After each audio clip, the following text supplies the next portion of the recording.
All right, everyone, welcome back. Ready for another deep dive? Always ready to dive in. Well, today we're tackling something pretty fundamental. Oh. Yeah. Human motivation. Okay, yeah, I'm with you. I like where this is going. Yeah, and to guide us, we've got this thing called Maslow's hierarchy of needs. Got the trusty Maslows.pdf right here, plus a visual aid to make it even clearer. Excellent. Visual aids are always helpful. I think so, too. So today, we're going to climb this pyramid, figure out what makes us tick, Right. and maybe even learn a little bit about ourselves along the way. You know what? That sounds really fascinating. I'm already intrigued. Like, where does this all start? Well, like any good climb, we got to start at base camp. Okay, base camp. Makes sense to me. And in this case, base camp is the bottom of the pyramid, where the most basic needs live, Yeah. the ones we literally can't live without. Ah, the essentials, the non-negotiables, the gotta have it to even function kind of things. Exactly. So what are we talking about here? Well, Maslow called these the physiological needs. You know, the things you absolutely need to survive. Think air, water, food, shelter. Oh, yeah, of course. Sleep, too. Don't forget sleep. Without these, our bodies just can't function. It's like, as you said before, trying to run a car with no fuel. Yeah, I mean, it makes perfect sense. You can't really focus on much else when you're gasping for air or haven't eaten in days, right? Right. Like your body's screaming at you, hey, pay attention to me first. Exactly. Yeah. So, okay, let's say we've got those basic needs covered.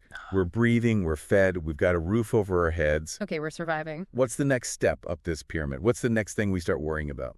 All right, well, once we're feeling relatively secure physically, I think our attention naturally shifts to safety and security. Okay, so not just about dodging saber-toothed tigers anymore, but Right. feeling safe in a broader sense, right? Yeah, exactly. It's not just about avoiding physical danger, although that's certainly part of it, but it's more about that feeling of stability and predictability in our lives. So having a safe place to live, Yes. a job that pays the bills, knowing you can see a doctor if you get sick. Absolutely. All of those things contribute to that feeling of safety and security, which allows us to think about the future. Yeah, like actually make plans. Yeah, build relationships, start exploring those higher levels of the pyramid, you know? It's about feeling like the world is a relatively predictable place. Yeah, like you've got some control over your own life. Yeah, that's exactly it. I bet this is where things like routines and habits come in, right? Definitely. Giving us that sense of order and control in our day-to-day. You got it. Our need for security can show up in so many ways, right? Yeah, for sure. Like you said, routines, also maybe personal security measures, the structure we create in our work, in our relationships, All about minimizing the chaos. and maximizing that sense of stability and control. Okay, so picture this. Our basic needs are met. We feel safe and secure. What comes next? What motivates us then? Well, this is where things get really interesting, because now we're entering the realm of social connection. Maslow labeled this level belonging and love needs. Okay, belonging and love. Yep. And it's all about highlighting that deeply human desire for connection. We want to feel loved, accepted, part of something bigger than ourselves. Yeah, that makes sense. This is where our families fit in. Yes. Our friendships, romantic relationships, all those good things. Absolutely. Those are like the primary sources of belonging for most people. Right. But it can even extend to communities, social groups, even, online spaces now. It's true. You can find a sense of belonging online now, too. Yeah, and it's all about that feeling of shared identity, that connection with others that we crave. I think it's fascinating how this need for belonging plays out in today's world. It's really interesting, isn't it? Like with social media and these online communities becoming such a huge part of our lives, do you think they're ultimately good for this need or bad? It's tricky. It's such a complex landscape because on the one hand, technology can open up all these new ways to connect with people. Right. Find your tribe, so to speak. But on the other hand, it can also make you feel isolated or make you compare yourself to others. You're right. Very true. So it's a double-edged sword, I guess. It is. It sounds like it's all about balance, right? I think so, yeah. Using those tools to connect in a meaningful way without getting lost in all the noise. Absolutely. All right, so let's keep climbing. We're feeling physically safe. We're socially connected. What's next on our journey up Maslow's pyramid? Okay, so next up, we've got the need for esteem. Esteem. Okay, break that down for me. So this is all about feeling good about ourselves, both in how others see us and how we see ourselves. Okay, so like a double whammy of good vibes. I like it. Yeah. It's about feeling competent, respected, and valued. So it's not just about fitting in anymore. It's about standing out. Yeah, you got it. And being recognized for our unique abilities and all Yeah. that? Exactly. At this level, we're motivated by achievement, recognition, respect from others, but also that self-esteem piece, Right, yeah. that feeling of confidence and self-worth. I can imagine that this need for esteem is a huge driving force for a lot of people. Oh, absolutely. Like that drive to achieve, excel in their field, earn the respect of their peers. Yeah, and it's such a powerful force for growth and development, too. Right. Because when our esteem needs are met, Yeah. we feel more confident, more capable, more willing to take on new challenges. I can see how there's like a synergy between this esteem level and that previous belonging level. Oh, for sure. Like that feeling of belonging can boost your self-esteem and vice versa, right? Totally. And that confidence can make you feel more comfortable seeking out those connections in the first place. It all ties together. It does. Amazing. All right, so we've come a long way.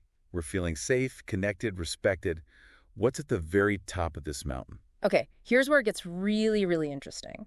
The original peak, Maslow called it self-actualization. Self-actualization.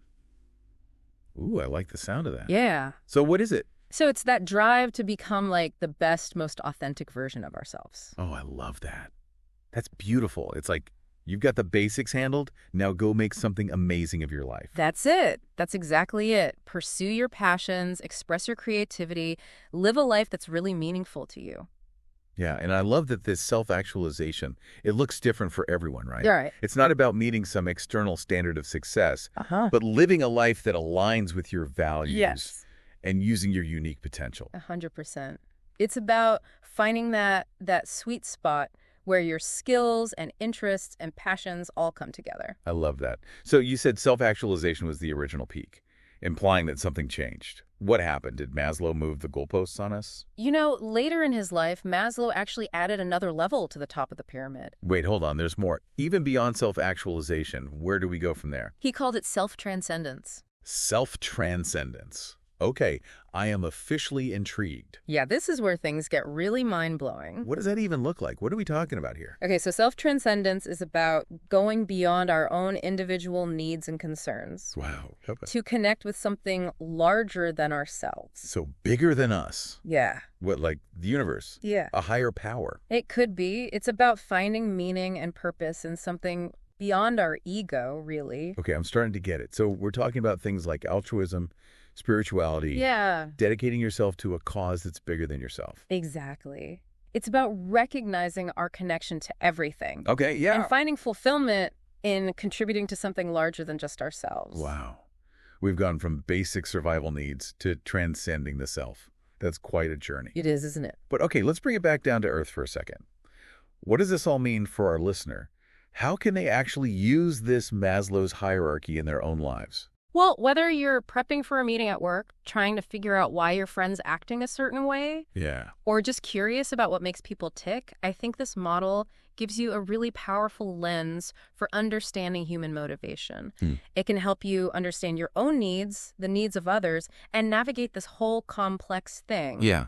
that is human behavior with more empathy and insight. I love that. All right, so before we wrap up, here's a thought-provoking question for everyone listening. Where do you think you are on this pyramid right now? Ooh, good question. What steps could you take to move towards greater fulfillment? Whether that's strengthening your sense of belonging, finally starting that passion project, Yeah. or maybe even exploring what self-transcendence means to you. A lot to think about. Yeah, there really is. It's a journey, a journey of self-discovery that I think we're all on. And I think Maslow's hierarchy is a really valuable roadmap for navigating that journey. I couldn't agree more. Well, thanks for joining me on this fascinating deep dive. I don't know about you, but I'm feeling pretty inspired to keep climbing. Same here. Onwards and upwards. Exactly. All right, that's it for today. We'll see you next time for another deep dive.